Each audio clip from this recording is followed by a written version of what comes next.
Bueno, muy buenos días. Para dar continuidad a las revisiones de temas en convenio de la Clínica IMAT con la Sociedad de Anestesiólogos de Córdoba, en el día de hoy vamos a hablar sobre la anestesia en pacientes con tumor de la glándula suprarrenal.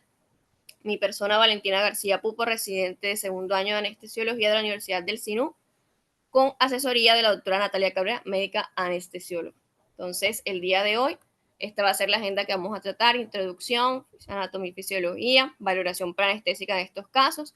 Breve nombraremos la parte de la vía de acceso quirúrgico y principalmente nos centraremos en el manejo anestésico de los tumores secretores, principalmente el pilar fundamental de la charla, síndrome de Cushing, pero recordando algunas bases del síndrome, el feocromocitoma, perdón, y recordando algunas bases del síndrome de Cushing, el síndrome de Cohn y unas breves conclusiones. Iniciando, entonces vamos a encontrar que el pilar fundamental de esta charla obviamente va a ser la glándula suprarrenal, ubicada a nivel retroperitoneal, irrigada pues arterialmente por la arteria suprarrenal superior, rama de la frénica inferior, suprarrenal media, rama de la aorta abdominal, y suprarrenal inferior, rama de la renal. A nivel venoso pues va a tener que la vena suprarrenal derecha va a drenar directamente en la vena cava inferior. Sin embargo, la vena suprarrenal izquierda va a desembocar en la vena renal izquierda, la cual a su vez también va a drenar en la vena cava inferior. Va a estar inervada por plexo ilíaco y ramas de los nervios espláncnicos. Entonces, vamos a encontrar principalmente que esta glándula suprarrenal va a estar dividida en dos compartimientos importantes, o dos partes funcional y estructuralmente diferentes: la médula y la corteza. Entonces vamos a encontrar que la médula suprarrenal, o sea, hace 20%, hace pues del componente del 20%, está situada en el centro de la glándula y es la que se va a encargar de secretar hormonas tipo catecolaminas como adrenalina, noradrenalina y dopamina. Mientras que la corteza, que hace parte del 80%, va a estar en la parte más externa de la glándula, va a producir los esteroides y realmente está separada por tres zonas: fascicular, glomerular y la zona reticular. Entonces, si dividimos a cada una entre la zona fascicular, que es donde se va a producir los glucocorticoides, principalmente el 95% cortisol a partir del colesterol, aquí vamos a tener principal importancia que esto va a estar bajo el control de la hormona liberadora de corticotropina y de la corticotropina. Entonces, la hormona liberadora de corticotropina se va a liberar en hipotálamo, generalmente pues bajo el efecto del estrés, y esto va a estimular la secreción de ACTH en la hipófisis anterior, produciendo una liberación de cortisol, pero a su vez puede tener un feedback negativo sobre el hipotálamo, inhibiendo así la producción de esa hormona liberadora de corticotropina, y sobre la hipófisis anterior, inhibiendo así esa secreción de ACTH. A nivel glomerular vamos a encontrar que se va a producir los mineralocorticoides, principal representante aldosterona. Esto va a estar bajo el control del angiotensinógeno. Vamos a tener un importante frente aquí, lo que es el sistema renina-angiotensina-aldosterona. Entonces, si bien conocemos este sistema, vamos a encontrar pues al final de todo este sistema, en donde ya pues se da ese cambio y ese paso, angiotensina 1, angiotensina 2, donde finalmente pues vamos a tener que esa angiotensina 2 se va a unir a los receptores específicos al nivel de la corteza suprarrenal, dando una producción de una liberación de aldosterona por la zona glomerular de la corteza. Y esta, vía los receptores mineralocorticoides al nivel del tubo colector distal del riñón, va a ocasionar una retención de sodio, disminución del potasio, así como un aumento del volumen circulante. Finalmente, la zona reticular es la que se va a encargar de secretar los andrógenos, principalmente la testosterona, menor cantidad. Entonces, si tengo que hablar sobre una valoración preoperatoria, recordando estas breves recorderis que hicimos, vamos a tener principalmente que las enfermedades suprarrenales van a incluir afecciones como son insuficiencia suprarrenal, síndrome de Cushing, síndrome de Cohn y feocromocitoma. Entonces, el control deficiente de estas enfermedades me pueden contribuir a inestabilidad hemodinámica, alteraciones electrolitas, y eso me puede llevar directamente a arritmias cardíacas o insuficiencia cardíaca. Entonces, sabiendo lo anterior, grandes ramas, todo lo que enfoca anatómicamente y fisiológicamente esto, ¿qué debemos saber? O sea, cuando viene un paciente a la consulta ya con una masa, ¿qué debemos saber de esa masa? Principalmente en la parte de su componente medular, de ese 20%, ¿cuándo considero yo que es maligno? ¿Cuándo debo empezar yo los estudios de estos pacientes? Yo puedo tener un paciente que llegue con una lesión suprarrenal y esta puede ser secretora o no secretora. Generalmente las no secretoras se conocen como incidentaloma, van a ser asintomáticas. Y las secretoras son a las que sí les puedo mandar pruebas endocrinas para descartar un tumor secretor y siempre debe ir acompañado de realización de estudios de electrolito. Entonces, si llega un paciente con un tumor a la consulta, ¿qué debo ver? ¿Cuándo debo evaluar los estudios o autorizar ese procedimiento? ¿A quién le voy a mandar muestras? Vamos a partir que las masas suprarrenales se consideran un 69% un hallazgo incidental y de 69%, bueno, incidentalmente, solamente el 40% va a tener síntomas, pero la mayoría pueden llegar asintomáticos y estar cursando con un feocromocitoma. Y solo el 35% de esos pacientes van a sufrir de hipertensión. Entonces, ¿cuándo debo estudiar yo las masas? Debo estudiarlas cuando esos tumores son heterogéneos, no tienen características de adenomas, porque si llega un adenoma, pues realmente sí se le puede dar aval para el procedimiento. Cuando tienen densidades menor o igual a 10 unidades Hounsfield y los que contrasten principalmente. Entonces, aquí vamos a encontrar que estas masas, sobre todo a nivel medular secretora, van a ser una regla del 90%. Quiere decir que se puede dar principalmente en el 90% de los adultos, el 90% no va a tener antecedentes familiares, el 90% son unilaterales, el 90% son benignos, el 90% son asintomáticos y aquí es más frecuente en mujeres. Entonces, de esos 40% que siguen a la consulta y presenten síntomas, hay que evaluar que ellos pueden expresar lo que se conoce como la 5H, o sea que van a cursar con hipertensión, hiperhidrosis, hipermetabolismo, hiperglicemia, en este caso cefalea porque la 5H viene de las siglas en inglés. En cuanto al abordaje quirúrgico, para recordar, hay dos maneras, dos abordajes quirúrgicos, puede ser abierta o por laparoscopia. Realmente la intervención quirúrgica mínimamente invasiva laparoscópica con un abordaje retroperitoneal es el tratamiento de elección para la resección del feocromocitoma, pero no podemos olvidar que realmente también se puede realizar vía abierta. Para nosotros es importante conocer el abordaje, la posición, para ir de la mano con el cirujano, evaluar nosotros la posición también que le vamos a dar a nuestro paciente, las posibles consideraciones fisiológicas que pueden tener de acuerdo a esta posición y que cómo vamos a tener zonas de prevención. Entonces, realmente recordando aquí que aunque la paroscópica sea la principal evaluación, sea la principal manera de realizar el procedimiento, se la vía abierta, pues durante mucho tiempo se consideró pues la que se utilice con mayor medida en tumores de gran calibre, realmente más de 6 a 10 centímetros, para tumores malignos, con el fin de obtener un mejor control oncológico o en caso de que esté contraindicado la laparoscopia. Entonces, si iniciamos con el primer tumor secretor, en este caso sería el feocromocitoma, vamos a recordar que el feocromocitoma, pues este va a representar un mayor desafío para los anestesiólogos en comparación con otros tumores suprarrenales con secreción hormonal, porque esta enfermedad, ¿por qué se va a caracterizar?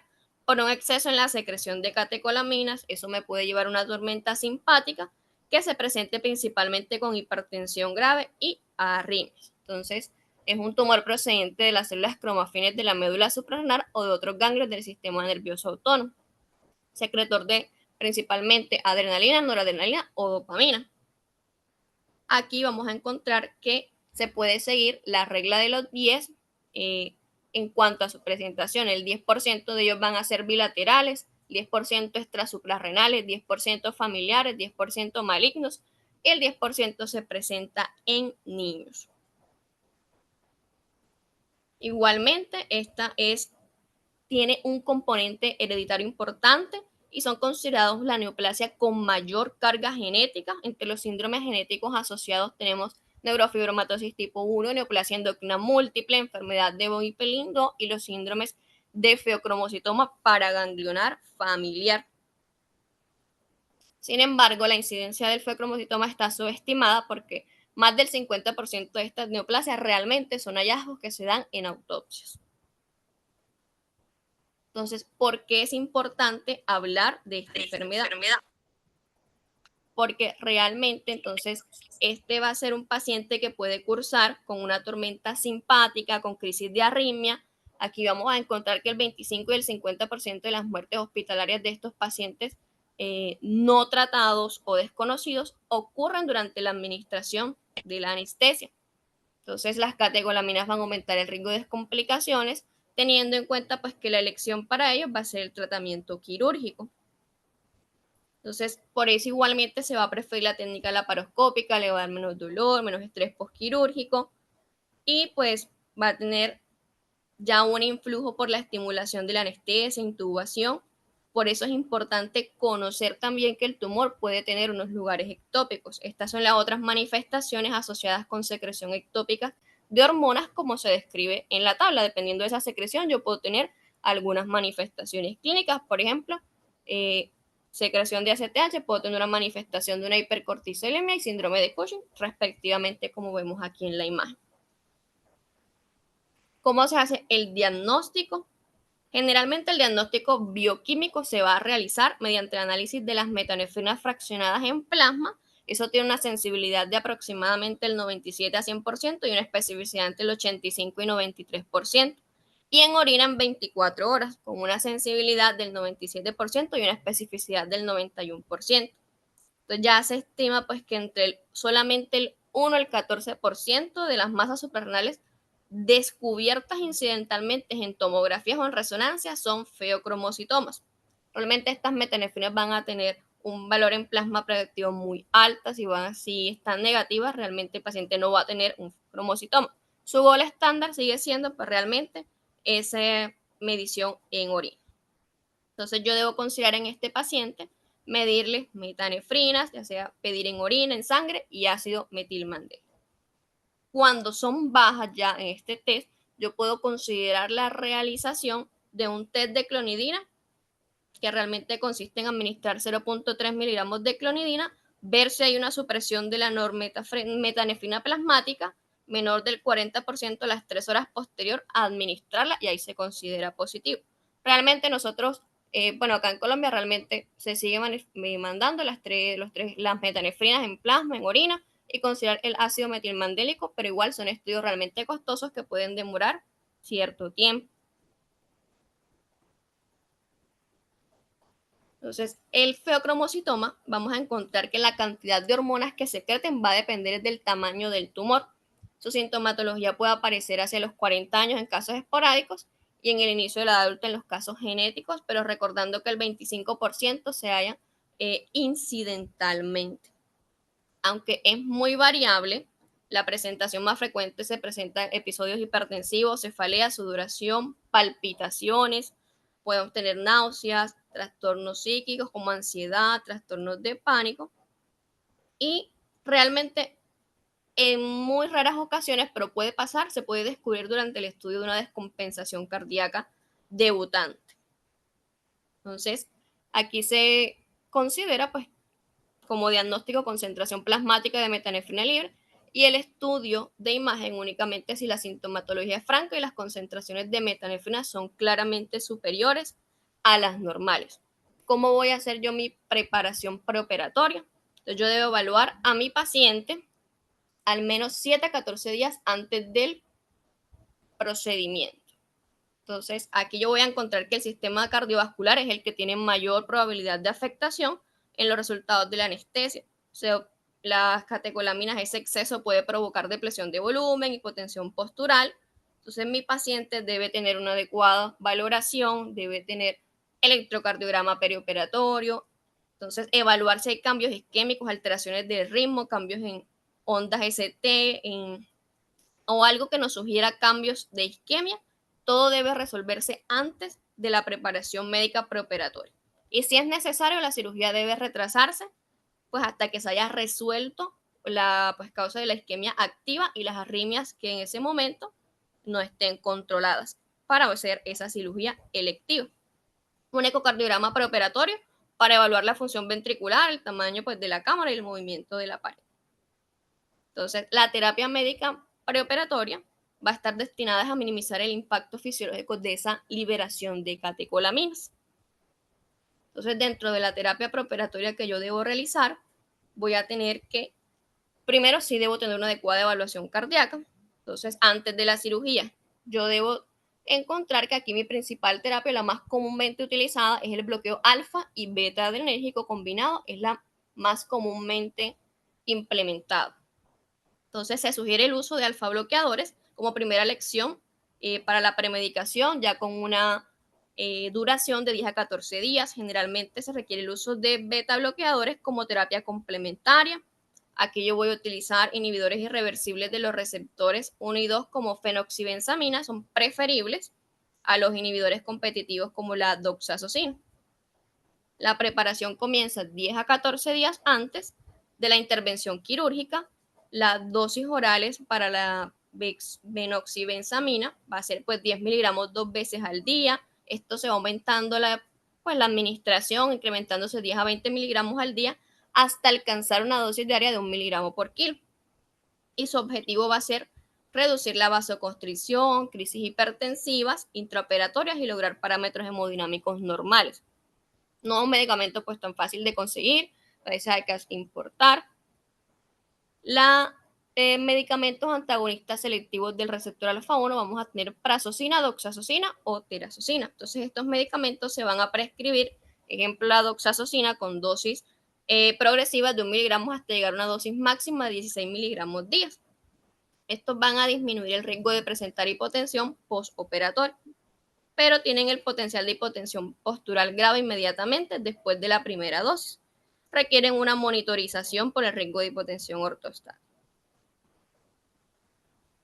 Cuando se quiso comparar pues, la eficacia o determinar qué tipo de bloqueadores de receptor alfa adrenérgico proporcionaba mejor eficacia, vemos que en este ensayo controlado, autorizado y abierto se concluyó pues, que la fenoxibenzamina sí fue más eficaz para prevenir la inestabilidad hemodinámica intraoperatoria, pero realmente la duración de la presión arterial fuera del rango objetivo durante la resección de un paraganglioma que fue en este estudio no fue diferente después del tratamiento preoperatorio con fenoxibenzamina o doxazocina. Continuando con la terapia que se debe realizar, se recomienda, en cuanto al bloqueo beta, se recomienda su uso después de un bloqueo alfa exitoso debido a que ya puede empeorar los episodios hipertensivos cuando se usan en monoterapia. El más utilizado va a ser el propanolol, pero recordando, también se puede usar atenolol o metoprolol. Está indicado en tumores que secretan epinefrina, taquicardia y arritmia. Se puede iniciar con dosis bajas. En pacientes con miocardiopatías puede aparecer edema pulmonar por la retirada del estímulo beta, entonces, y el bloqueo beta en estos pacientes puede producir una hipotensión grave, bradicardia y parada cardíaca. No hay evidencia de superioridad entre los adrenérgicos selectivos beta 1 frente a los no selectivos. En cuanto a las otras opciones de manejo, vamos a tener los bloqueadores de los canales de calcio. En este caso, los calcioantagonistas se usan como segunda línea en pacientes con hipertensión leve o hipotensión ortostática grave inducida por alfa bloqueadores en pacientes normotensos, pacientes con hipertensión paroxística sin elevación de una presión arterial basal. Su objetivo principalmente va a ser complementar pues, con el tratamiento con alfa bloqueadores y efectivos en ese manejo de fluctuaciones hemodinámicas. Principales pues, representantes vamos a tener anlodipino, nicardipino, nifedipino, verapamil y diltiazem en las dosis que mencionan en la imagen que les presento. También dentro del manejo tenemos los inhibidores de la tiroxina hidroxilasa, en este caso la metirosina, que lo utilizan para complementar ese bloqueo alfa preoperatorio. Entonces, después de que ya hago este bloqueo, ¿cuándo voy a evaluar que yo haya tenido una eficacia en la preparación médica? Entonces, yo voy a tener que mi paciente está óptimo y tuvo una adecuada preparación médica cuando tiene pues unos criterios de Roisen, como vemos allí, que no va a tener ninguna lectura de presión arterial más de 160-90 durante 24 horas antes de la cirugía. Debe haber hipotensión ortostática con lecturas de más de 80-45 milímetros de mercurio. El electrocardiograma debe estar libre de cambios de ST durante al menos una semana y no más de una contracción ventricular prematura cada 5 minutos. Entonces, con estos criterios podría decir que yo puedo tener a mi paciente en unas óptimas condiciones. Sin embargo, no debemos olvidar que ese paciente que puede tener otras comorbilidades, sus pruebas preoperatorias de rutina se hacen de acuerdo a lo que se considere que se debe pedir. Cuando ya se quiso evaluar la eficacia de ese bloqueo alfa, realmente como manejo siempre se habla de ese bloqueo alfa, pero quisieron evaluar en un estudio si realmente cómo era la eficacia de realizar este bloqueo preoperatorio comparado con la ausencia de realizarlo. Aunque en esta revisión sistemática y metaanálisis, donde incluyeron 15 estudios, se concluyó que el bloqueo alfa preoperatorio no mejoró la estabilidad hemodinámica intraoperatoria ni los resultados perioperatorios comparado con ausencia de bloqueos en pacientes que fueron sometidos a cirugías de feocromocitoma y paraganglioma. Realmente este estudio no debe interpretarse como una afirmación de que no se deba hacer este bloqueo. Realmente siempre se debe tener en cuenta el estado del paciente y la experiencia que se tenga con estos manejos. Eso a nivel preoperatorio. En la parte intraoperatoria, yo debo considerar que mi paciente debo minimizarle tanto el estrés, el dolor, la hipoxia, la hiperventilación y la hipotermia. Puedo considerar la utilización de un ansiolítico preoperatorio y siempre evaluar el estado de volemia del paciente. Debo tener en cuenta que hay factores que me pueden dar mayor riesgo de inestabilidad hemodinámica, como los tumores grandes de más de 3 a 4 centímetros, niveles altos de catecolaminas, presión arterial no controlada o hipotensión ortostática preoperatoria. Entonces, en estos pacientes, en mi fase operatoria, yo debo tener mínimo un monitoreo estándar ASA, puedo tener monitoreo de la profundidad anestésica, incluso monitoreo del gasto cardíaco. Debo hacer siempre una monitorización invasiva de la presión arterial antes de la inducción anestésica, tener vías periféricas de gran calibre, idealmente 2, así como una vía venosa central para poder evaluar la administración de soportes vasoactivos en caso de pacientes con cardiopatía grave, hipertensión pulmonar arterial, realizar pues ecocardiografía transesofágica y considerar la realización de anestesia general puede ser combinada con una raquida epidural en caso de que sean cirugías abiertas para el manejo abdominal. Esta monitorización, aquí está, bien, recordemos, se puede utilizar monitoría estándar ASA, monitoría de la profundidad anestésica y del gasto cardíaco. Pero nosotros debemos estar siempre en contacto con el cirujano porque al realizar esta cirugía realmente vamos a tener muchos cambios. Entonces debemos recordar que vamos a tener dos etapas principalmente. Entonces, la comunicación con el cirujano es fundamental. Durante mi primera etapa, la fase 1 de la cirugía, yo voy a tener una hipertensión episódica grave y arritmias. Esta se puede dar durante que disequen el tumor, cuando hay intubación endotraqueal, insuflación peritoneal o manipulación del tumor. Pero puedo tener una segunda fase en este proceso de la cirugía en donde puede ocurrir una hipotensión precipitada, que realmente después de que hagan el pinzamiento de la vena. Entonces yo tengo que estar muy pendiente de todos esos cambios hemodinámicos y por eso me preparé para la cirugía.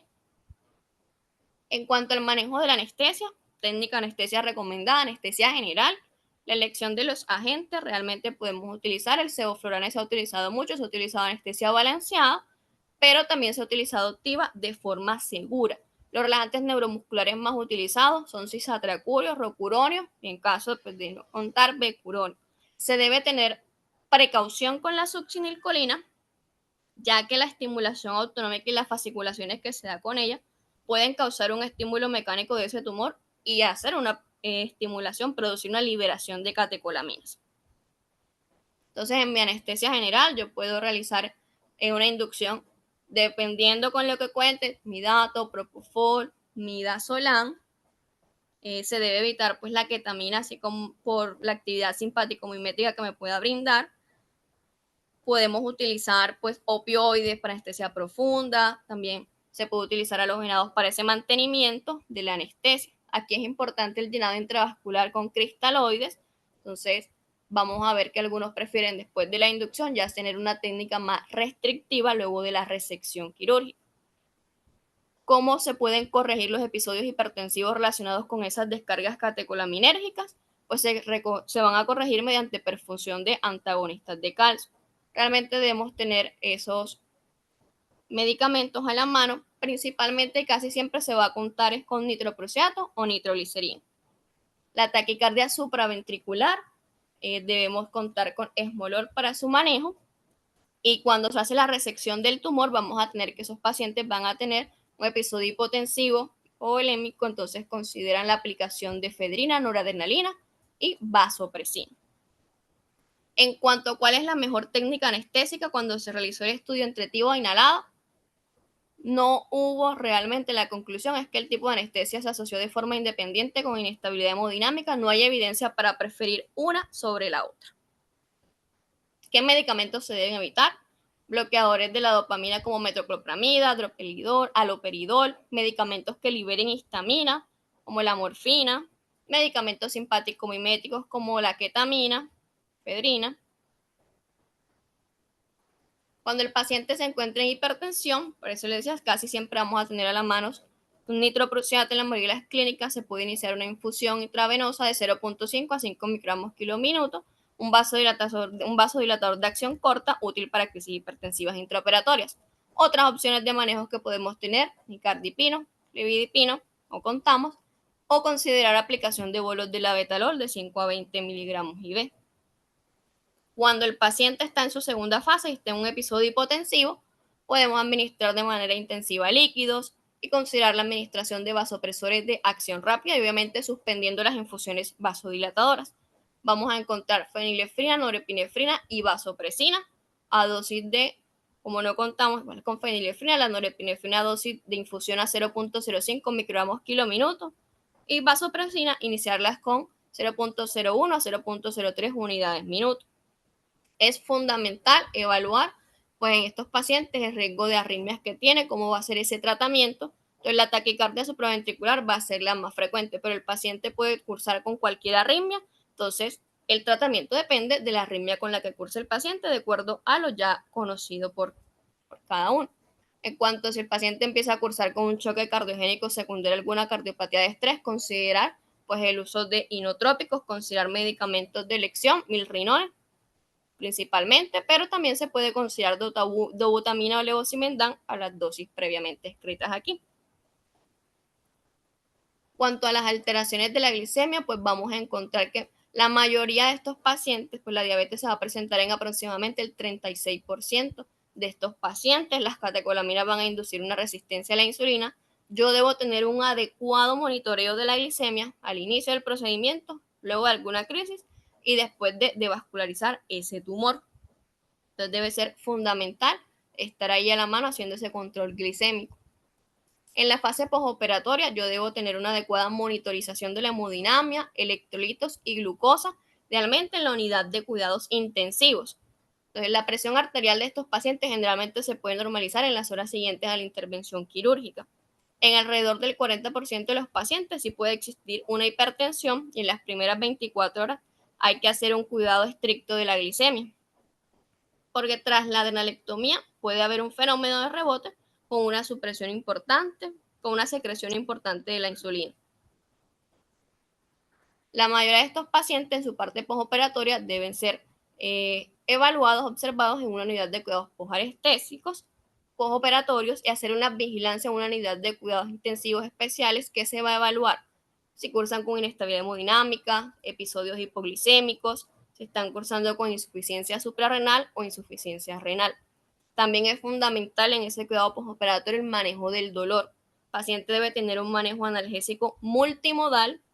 Se debe incluir pues realmente técnicas neuroaxiales, se han utilizado con éxito, especialmente técnicas epidurales y o pues técnicas regionales están teniendo mayor cabida. Sin embargo, en el caso que no se pueda realizar ninguna técnica regional, se puede recomendar el uso de anestesia controlada por el paciente, bombas de PCA para su manejo del dolor. Entonces, hasta aquí llega la revisión de feocromocitoma. Entonces, continuando con esos tumores secretores, ya no de la médula, sino de la corteza, vamos a tener que podemos encontrar el síndrome de Cushing, que realmente va a ser el resultado de un aumento de la secreción de cortisol o de un aporte exógeno de glucocorticoides. Realmente aquí vamos a tener una prevalencia sería del 2 al 5% en pacientes diabéticos tipo 2 obesos con una glicemia mal controlada. Yo voy a tener que este síndrome se divide en dos entidades: los dependientes de corticotropina en el 80% de los casos e independientes en el 20% de los casos.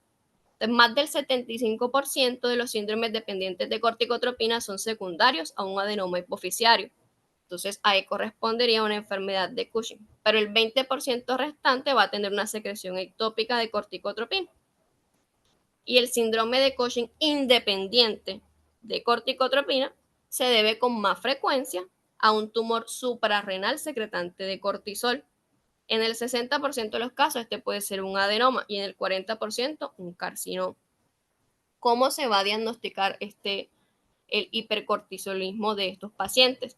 Se puede realizar con una prueba de saliva para evaluar en el nadir del cortisol. Se pueden realizar cortisol libre en orina de 24 horas o podemos realizar determinaciones plasmáticas de ACTH para hacer un adecuado diagnóstico. Obviamente esto se debe ir acompañado de un estudio de imagen abdominal en busca de una lesión suprarrenal. Las principales manifestaciones clínicas, vamos a encontrar que estos pacientes podemos tener hipertensión arterial, hiperglicemia, retención hidrosalina, hipopotasemia, debilidad muscular proximal, osteoporosis, obesidad troncular, plétora facial, así como hirsutismo y acné. Dentro de la preparación perioperatoria yo voy a tener que se van a utilizar varios fármacos para disminuir la producción y la secreción de cortisol. Se utilizan estos tres principalmente: metilapona, ketoconazol y mitotán, para disminuir la cortisolemia, inhibiendo la síntesis y la secreción pues al nivel de la glándula suprarrenal. El mitotán principalmente es un inhibidor de la síntesis de cortisol al nivel de la corteza suprarrenal e inhibe esa transformación de colesterol en cortisol. Se ha utilizado para el tratamiento a largo plazo del síndrome de Cushing debido a su larga duración de acción. Posología máxima, 6 gramos al día. La metilapona y el ketoconazol tienen una acción rápida, por eso los hace útiles en las fases de preoperatorias inmediatas, posologías de 500 miligramos a 6 al día en la parte de la metilapona, y esta va a bloquear la última parte de la síntesis del cortisol. El ketoconazol, que si bien lo conocemos es un antifúngico, vamos a encontrar la dosis de 400 miligramos o 1.2 gramos al día e inhibe varias enzimas de la esteroidogénesis. Principales efectos adversos: una disfunción hepática, por lo que debe vigilarse estrechamente la función hepática en estos pacientes. El tratamiento se puede continuar hasta el día de la intervención quirúrgica, según la evolución de las concentraciones séricas de cortisol.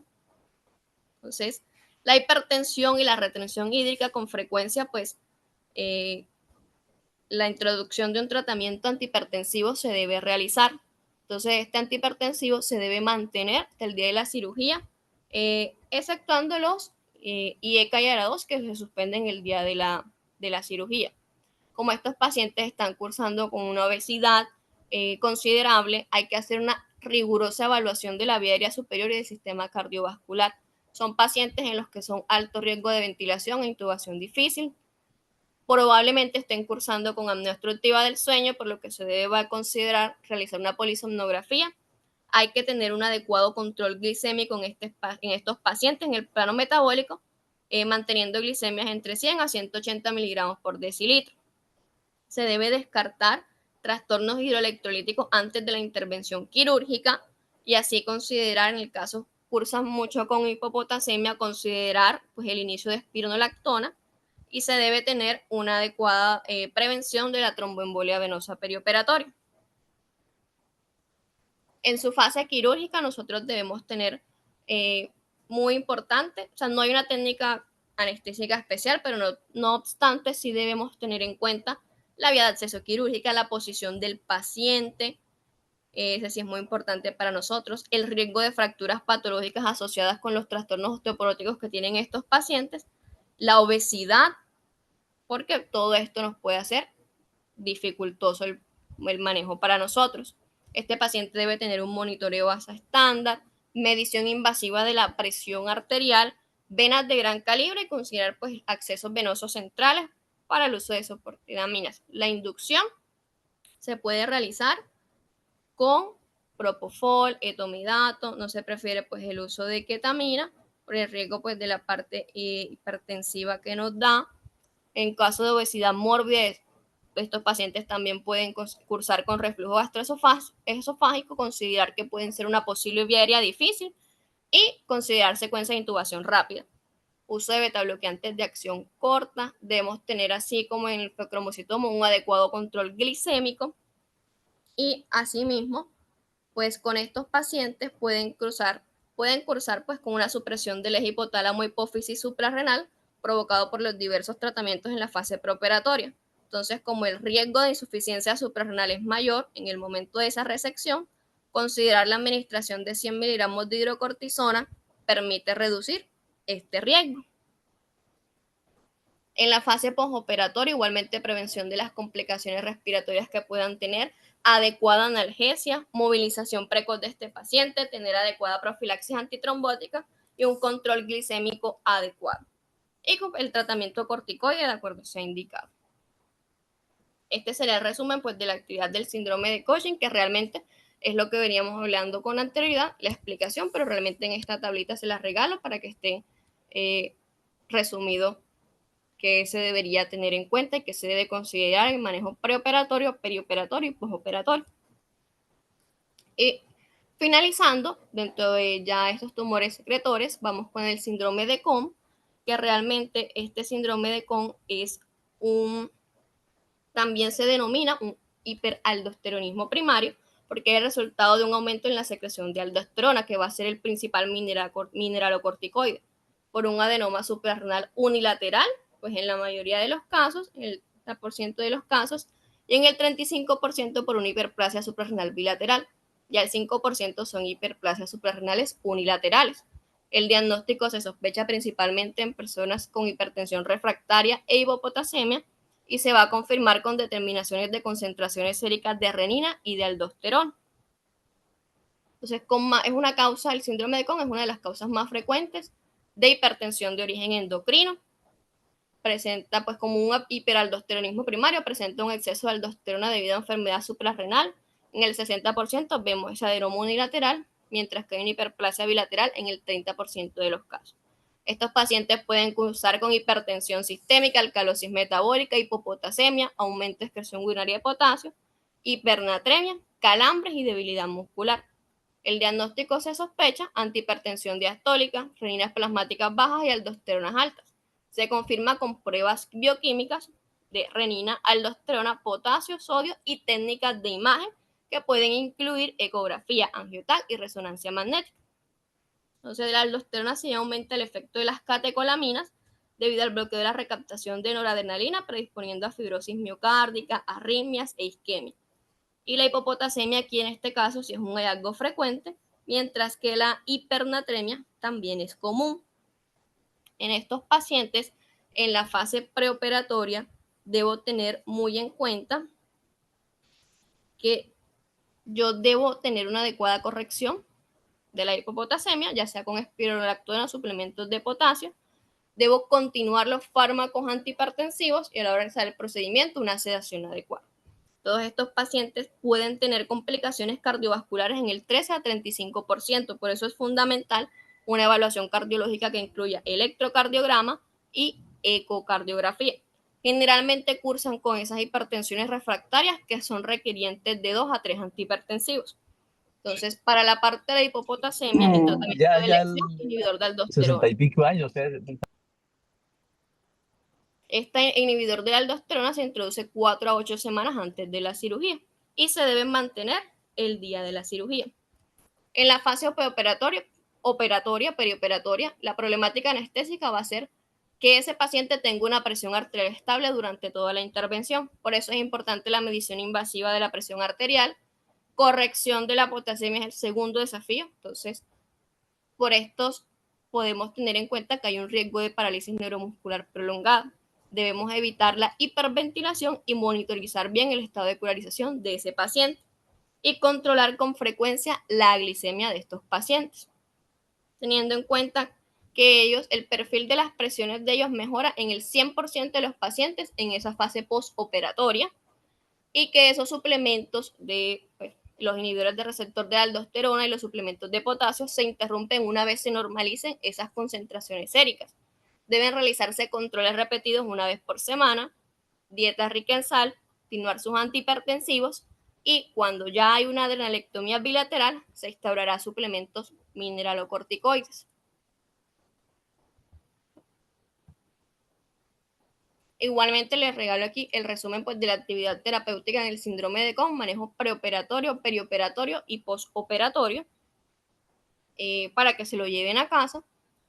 Como conclusiones, principalmente vamos a tener que si bien la cirugía de la glándula suprarrenal es un reto quirúrgico, se debe tener un adecuado equipo multidisciplinario, no se debe trabajar solo, debe tener ayuda de endocrinólogo, radiólogo, anestesiólogo y cirujano. Entonces, estas intervenciones, tener en cuenta que podemos tener cirugías de glándula suprarrenal con tumores secretorios de hormonas, pero también hay no secretorios de hormonas, como lo hablábamos al inicio, y que los que son secretorios de hormonas representan un desafío para los anestesiólogos.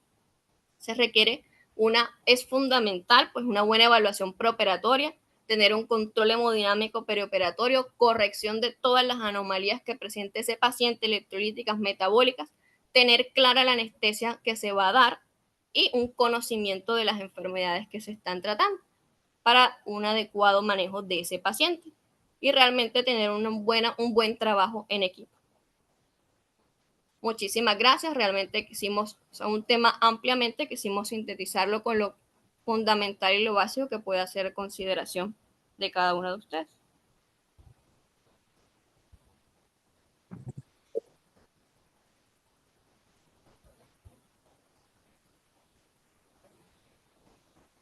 Ya, olvidado.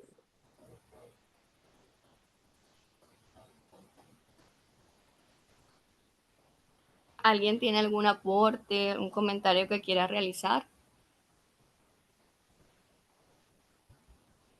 Vale, sí, yo tengo una pregunta. Eh, pues primero, teniendo en cuenta que muchos de los pacientes no llegan con un diagnóstico claro del tipo de tumor y algunos no llegan con el diagnóstico de si es o no un tumor secretor, eh, hay como un panel de estudios. Es decir, si me llega un paciente con una masa suprarrenal, que hasta ahora solamente tenemos la información de la masa, que no se ha biopsiado y que clínicamente, digamos, no es tan claro, podemos decir que hay datos de hipertensión, pero entonces eso me puede hablar de un tumor que sea secretor o no, que sea un feocromocitoma o un hiperaldosteronismo. ¿Qué exámenes les mandarías tú a esos pacientes que no tienen diagnóstico o de entrada los mandarías al endocrino? Esa es como la primera parte de la pregunta que tengo. Y segundo, en los pacientes con feocromocitoma como tal, hablaste de este estudio de lograr el éxito en el bloqueo alfa. Eh, Realmente el estudio no muestra que haya diferencias en la parte intraoperatoria entre hacerlo o no. Entonces, ¿en qué pacientes consideras tú, o con lo que leyeron, que sí hay que hacer el bloqueo alfa o le darían el chance a todos los pacientes?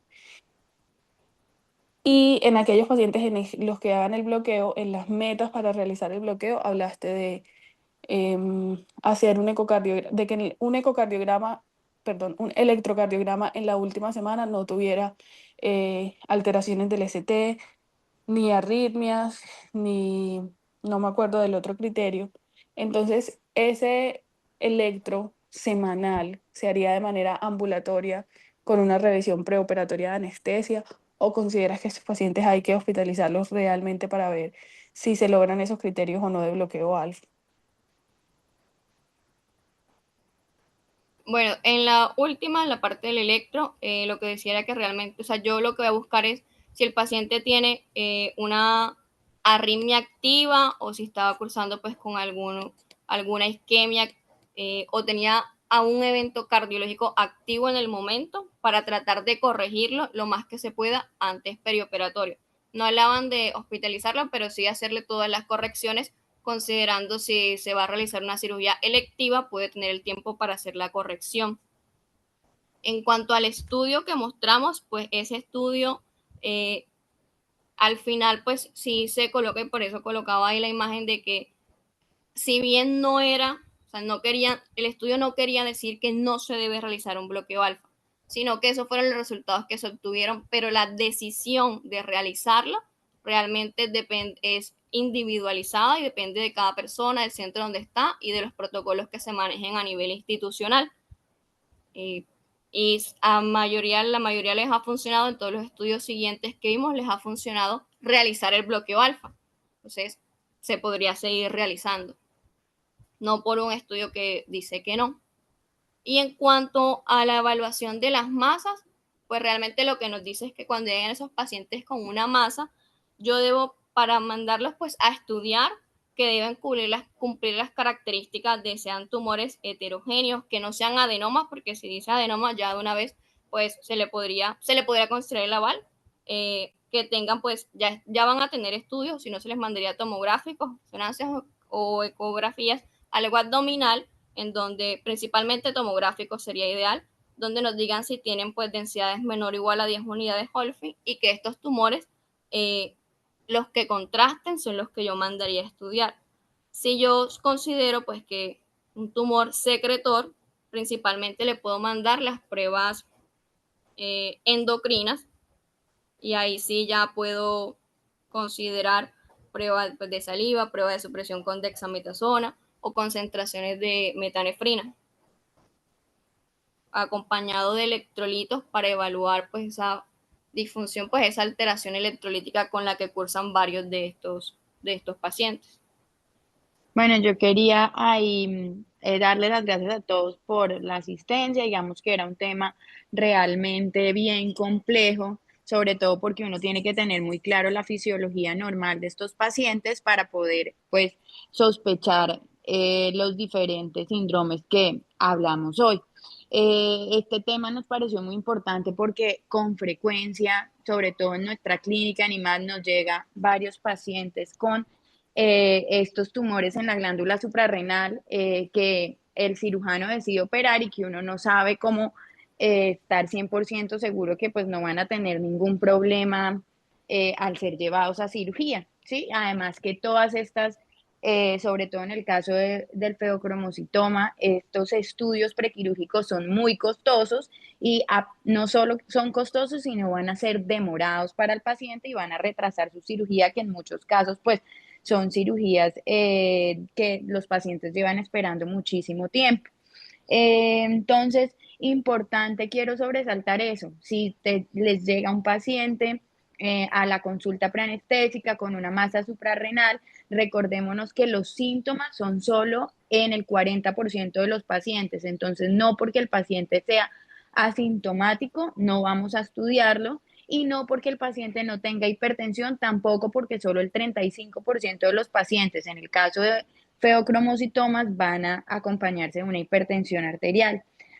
También una parte importante que me pareció de resaltar es que las metanefrinas en plasma son muy útiles porque tienen un valor predictivo negativo muy alto. Entonces, un paciente al que le estemos sospechando, al cual no le hemos podido mandar todos los exámenes en 24 horas en orina, las metanefrinas, las catecolaminas y el ácido vanil-mandélico, pues con solo tener unas metanefrinas en plasma disminuidas que tienen este valor predictivo negativo muy alto, pues podemos como ir tranquilos ante un paciente. Podría ser una opción más barata y más rápida para un paciente pues que necesita una cirugía prioritaria. Y lo otro, lo que decía Valentina, importante, si ya la tomografía o ya la resonancia nos dice que es un adenoma, podemos ir tranquilos porque eso sería dentro de las características de no preocuparnos, que sea tumores pequeños, que no contraste, que tenga menos de 10 unidades captaciones de las Hunfin, que esas, pues eso ya es más radiológico, pero eso lo reportaría la resonancia y el TAC, y que sea un tumor heterogéneo, perdón, homogéneo. Si ya es heterogéneo, sospecharíamos y diríamos, este paciente hay que estudiar. Entonces, eso sería como la pregunta de Val. Lo otro es que yo sí considero que estos pacientes deberían ser por lo menos hospitalizados 1 o 2 días antes. Igual, todo depende de la clínica y lo prioridad que estos pacientes tengan los síntomas, ¿sí? Para valorar cómo ha sido la respuesta a todo el tratamiento preoperatorio que le hemos hecho. Entonces, para eso están los criterios que nos hablaba Valentina, donde teníamos que tener una presión arterial menos de 190, de 160-90, que el paciente no haya presentado en la última semana una hipotensión ortostática, perdón, que no tenga cambios agudos en el ST y que no vaya a tener más de una contracción ventricular en menos de 5 minutos, que eso es lo que quiere decir que el paciente no está bien controlado. Entonces eso también me parece importante. Si tenemos ese paciente por lo menos 2 días, podemos hacerle estos estudios, seguirle cómo está sus signos sus tensiones arteriales en la última semana, porque son pacientes que viven lejos, que probablemente no se van a tomar adecuadamente la tensión arterial, que no van a tener acceso a un electro de forma fácil y que sea valorado